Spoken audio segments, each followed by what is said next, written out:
Merhabalar arkadaşlar, mutfağıma kanalıma hoş geldiniz. Bugün sizlere yine muhteşem bir tarifle geldim. Şekilli poğaçalar yapacağız.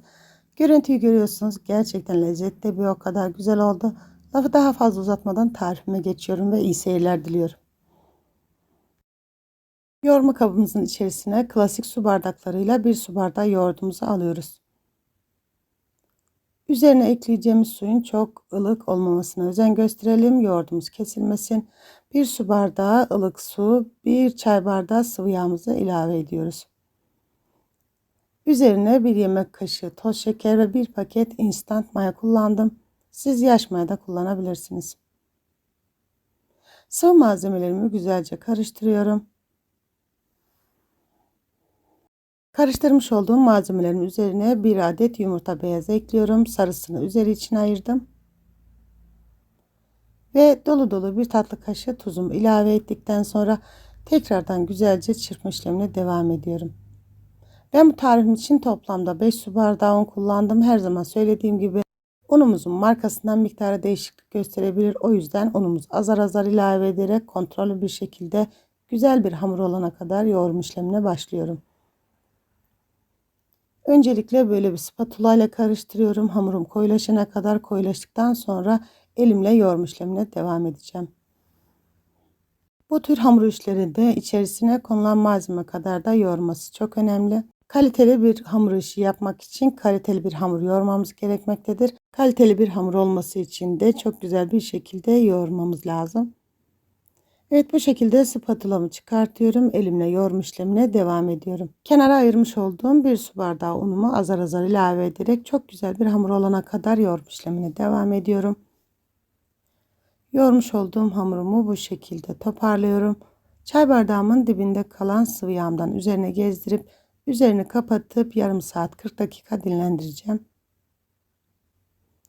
Evet, hamurumuzun kıvamı bu şekilde olacak arkadaşlar, görüyorsunuz. Evet, çay bardağım dibinde kalan yağı bu şekilde üzerine ekliyorum. Bu hamurumuzu bezelerken un kullanmamamız için gerçekten çok büyük bir kolaylık sağlıyor arkadaşlar. Evet, hamurum mayalandı. Şöyle güzelce bir toparladıktan sonra şekilde görüldüğü gibi tezgahıma alıyorum. Çok az bir undan yardım alarak elimi unladım ve eşit parçalara bölüp bezeler oluşturacağım. Toplamda 12 adet beze oluşturdum arkadaşlar. Siz bezelerinizi daha büyük ya da daha küçük yapabilirsiniz. Benim fırın tepsime 12 adet beze tam denk geliyor arkadaşlar. Evet, bu şekilde hamurlarımızı beze yaptık. Hiç bekleme yapmadan yanıma almış olduğum bir yemek kaşığı kadar sıvı yağdan yardım alarak hamurumu şekilde görüldüğü gibi açıyorum. Ben poğaçalarımın iç harcı için beyaz peynir kullandım arkadaşlar. Siz dilerseniz kaşar peynir de kullanabilirsiniz. Hatta boş da yapabilirsiniz. Evet, bu şekilde bezelerimi açıyorum. Güzelce çatalla ezmiş olduğum beyaz peynirimden bir tatlı kaşığı kadar alıyorum. Şekilde görüldüğü gibi katlıyorum arkadaşlar. Ben şekil vermek için böyle bir aparat kullandım. Evet, bu şekilde kesmiş olduğum hamurumu rulo haline getiriyorum ve tepsime yerleştiriyorum. Bütün hamurlarım bitene kadar bu işleme devam ediyorum. Evet arkadaşlar, siz videomu izlerken benim de sizden ufacık bir ricam olacak. Sizinle ilk defa bu videoda karşılaşıyorsak bu ve bunun gibi güzel tariflerim için kanalıma ücretsiz bir şekilde abone olmayı ve yepyeni tariflerimden haberdar olmak için bildirim zil sesini açmayı unutmayın lütfen. Kanalımı büyütüp çok güzel bir yerlere gelmek adına sizin desteklerinize çok ihtiyacım var. Ve ben sizin destekleriniz sayesinde kanalımın çok güzel bir yerlere geleceğine gönülden inanıyorum. Ayrıca beğenmiş olduğunuz videolarımı sosyal medya hesaplarınızdan dostlarınızla ve arkadaşlarınızla da paylaşarak bana destek olabilirsiniz. Videomun yorumlar kısmına tarifimle ve kanalımla alakalı görüş ve düşüncelerinizi bildiren olumlu olumsuz yorumlarınızı bekliyor olacağım. Gerçekten sizin yorumlarınız, sizin düşünceleriniz ve görüşleriniz benim için çok kıymetli, çok değerli arkadaşlar. Şimdiden destekleriniz için çok ama çok teşekkür ediyorum.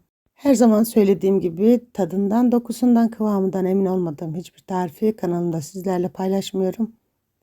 Ayrıca malzeme listeme videomun açıklama kısmından ayrıntılı bir şekilde ulaşabilirsiniz. Evet arkadaşlar, ben sizinle sohbet ederken bu esnada bütün poğaçalarımı yaptım. Üzerini kapattım ve 15-20 dakika tepsi mayası alması için beklettim.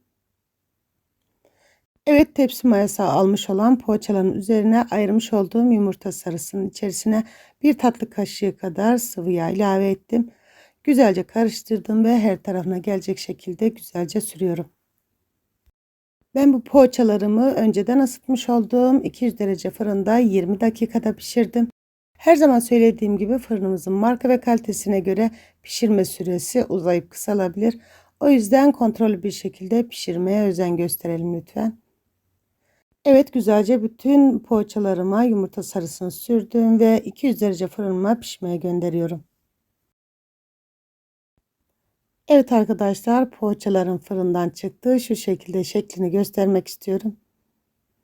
Gerçekten üzeri çıtır, içi yumuşacık, kat kat kabaran muhteşem bir tarif oldu. Şu şekilde katlarını da göstermek istiyorum. Ve siz poğaçalarımın son halini izlerken ben de size veda edeyim. Yepyeni videolarda görüşmek üzere. İzlediğiniz için çok teşekkür ederim. Hoşça kalın.